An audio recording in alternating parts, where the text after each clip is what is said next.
It's a Friday afternoon.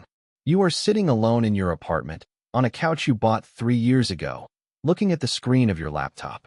The number on the screen is $1,400,000. Your net worth has just crossed 7 figures. You did the math twice, then a third time. The number is correct. Your accounts, your equity, your investments, all added up, finally cleared $1 million. You are 30 years old. You did this in 8 years of working.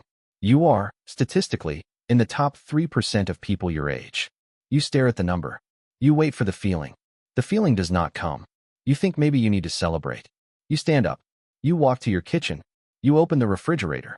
There is a half-empty bottle of white wine you opened on Tuesday. You pour yourself a glass. You walk back to the couch. You sit down. You take a sip. You wait again. The wine is warm because you forgot to put it back in the fridge after Tuesday. The apartment is quiet. The laptop screen has gone to sleep. You tap the trackpad and the number reappears. $1,400,000. You stare at it for a long time. And then you do something you didn't expect to do. You open Instagram. You don't know why. You weren't planning to. But your hand moved before your brain did. You scroll past 2 photos, then a third. The 4th photo is a guy your age. You don't know him, but he's a friend of a friend. He's standing in front of a house. The house is on the water. The caption says he just closed on it. The house cost $4 million. You put the phone down. The feeling that didn't come earlier comes now. But it isn't the feeling you were waiting for. You don't feel proud. You don't feel relieved. You don't feel rich. You feel behind. You feel, in fact, exactly the same way you felt at 22 when you had nothing. The shape of the feeling is identical. The only thing that has changed is the number you're not satisfied with. At 22, it was $0. At 30, it is $1,400,000. The amount changed. The wanting did not. You sit with this for a minute, and then you sit with it for an hour, and then you realize that something you did not anticipate has happened. The thing you have been working toward for 8 years has arrived, and it is, in some quiet way you cannot fully articulate yet, a disappointment. Not because the million is small. The million is real. The million is more money than your parents ever had. The million is more than most people will have in their entire lives. The disappointment is something else. The disappointment is the realization that the million was supposed to do something it didn't do. The million was supposed to make you stop wanting. It didn't. The wanting has just upgraded its target. This is the part of the story that nobody tells you when you are 22 and starting out. They tell you that money will solve your problems. They tell you that getting to $1 million is the goal. They are not lying. They just don't tell you the second half. The second half is that the goal moves. The goal will always move. And the version of you that gets to the original goal is a different version of you than the one that set it. You walk to the window. You look out at the city. The city is enormous and indifferent. Somewhere out there are people with $10 million who feel exactly the way you feel right now. Somewhere out there are people with 100 million who feel the same. The math of this is not a bug. The math is the whole game. And the game does not have a finish line. The game just has more rooms. You go back to the couch. You finish the wine. You think about what to do tomorrow. Let me back up. Let me tell you how you got here. Because the way you got here is the same way most people get here, and the lessons inside it are the only things worth taking out of this story. You were 22 when you started working. You had a job that paid $40,000 a year. You had a roommate. You had a used car. You had no savings. You had, like most people that age, the vague feeling that you were behind, even though you had only just started, because the comparison set was already broader than your own experience. You had grown up assuming your life would look a certain way by 25, by 30, by 35. The way had been described to you by movies, by parents, by 100 small cultural cues. None of it was happening on schedule. You were already behind. So you decided to fix it. You read books. You listened to podcasts. You absorbed the standard advice. Spend less than you earn. Invest the difference. Increase your earning. Be patient. Repeat. The advice was correct. The advice has always been correct. You followed it. You spent your 20s, all of them, in the relentless pursuit of getting ahead. You said no to nights out you couldn't afford. You said yes to side projects you didn't want to do. You learned skills your job didn't require because skills compound. You changed jobs 4 times in 8 years, and each change came with a raise. By 27, your salary was $100,000. By 29, it was $170,000. By 30, you were earning $250,000 a year as a senior engineer at a company you didn't love. The whole time, you were saving. Aggressive saving. The kind of saving that feels like a moral commitment. 60% of your income, in your peak years, went into investments. You did not buy a house. You did not buy a nice car.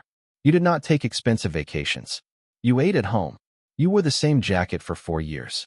You watched your friends spend their 20s having more fun than you did, and you told yourself that the fun would come later, that the work was now, that the reward would arrive at some specified threshold, and the threshold was $1 million, because that was the number everyone had agreed was the number.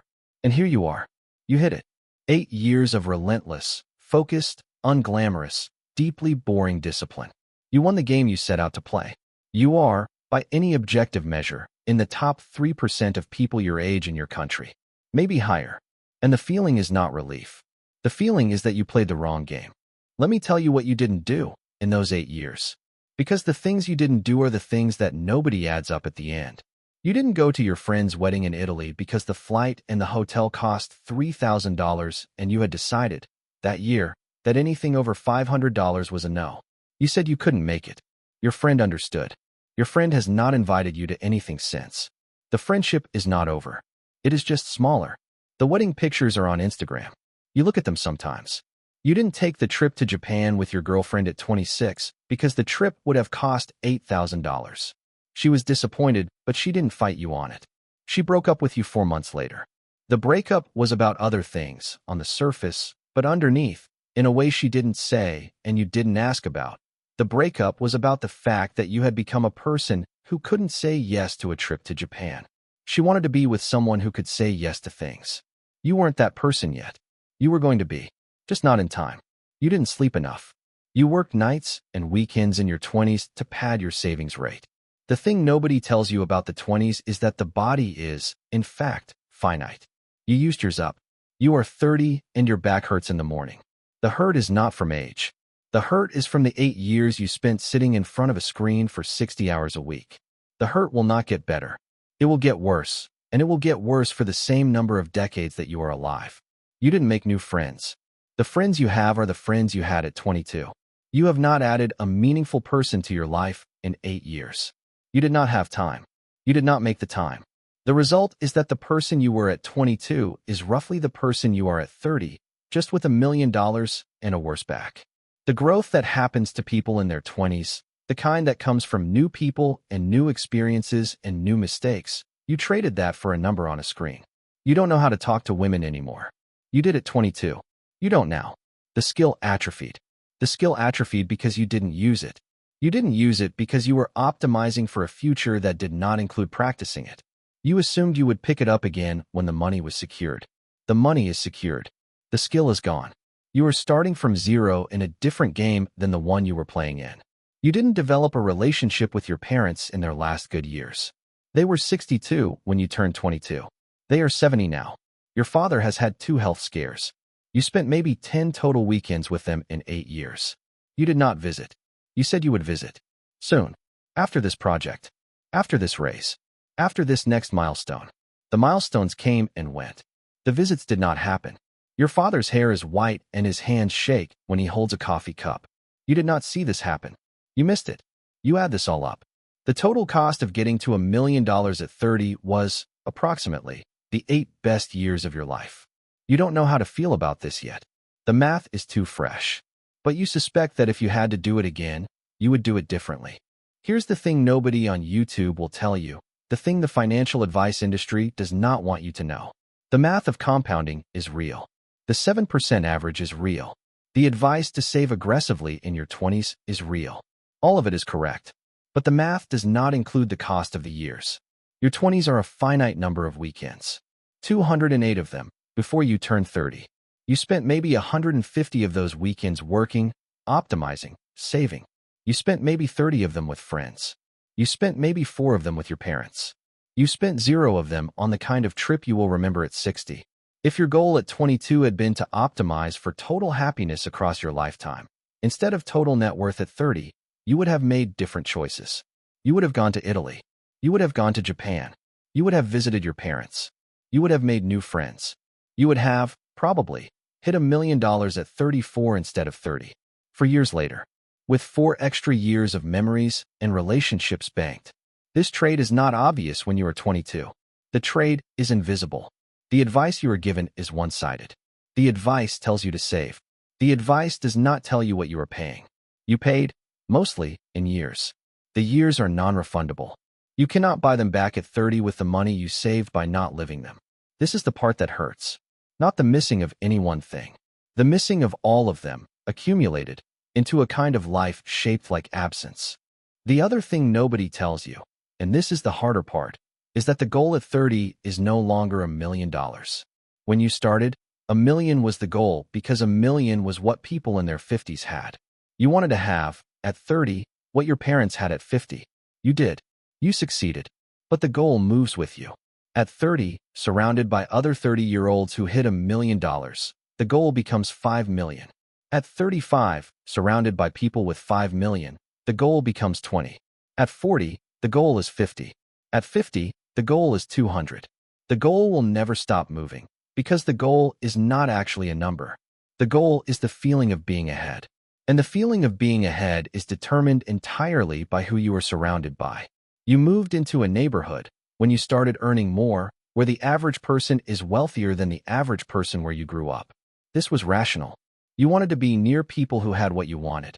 The unintended consequence is that your reference point moved. You are no longer comparing yourself to the people you grew up with. You are comparing yourself to your new neighbors. Your new neighbors have houses on the water.